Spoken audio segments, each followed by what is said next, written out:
Bishop JJ Gitahi nĩarakarĩtio nĩ bloggers mũno thutha wa kũmũ attack na gwĩkĩra maũndũ matamakoniĩ nenda-inĩ cia ũkinyanĩria. Nĩaramerire atĩ we nĩ Bishop mwamũre na ena mũtwe mwega, na ndagwĩtĩkĩra ciana cia 2000 cianjie kũmũhaka gĩko na kũmũhĩtithania na arata ake a tene. Na arakĩmera Ndeno kana mũtumia wake na nyina bado nĩ mũrwaru mathiĩ makandĩke. Na ara appreciate Karangũ Mũraya nĩ wĩra ũrĩa araruta na mũno mũno mbeca iria aheagwo nĩ andũ ateithie andũ nacio. The way he manages them, Bishop is happy for that.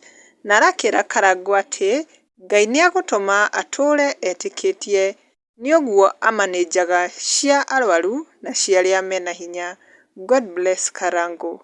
Bishop arera Karangũ atĩ nĩ mwega nĩahotaga kũrumana na andũ a online na aramũhoya ethe mũthenya amũthomithie irumi nĩguo by December nake ahote kũrumana nao proper. Na ningĩ arauga ona Muigai nderĩga kwa mũtumia wake Njeri mamuoye mamũhikie na arameta nginya ngoma.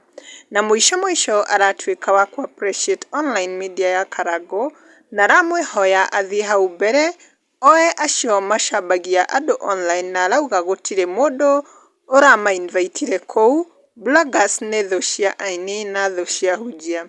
Na kwĩ macambĩki marehete mawoni mao gũkũ comment section. Ta Modern nĩaugĩte haiya Bishop nĩũrakaraga ũguo. Nake Naomi nĩaugĩte uwi no arakaria Bishop ma. You Bishop ti kwenda kĩrĩndĩ kĩaremire Musa. Nake Magwa nĩacangĩire akauga one time mapasta ma ngoma aici a arũmĩrĩri ao.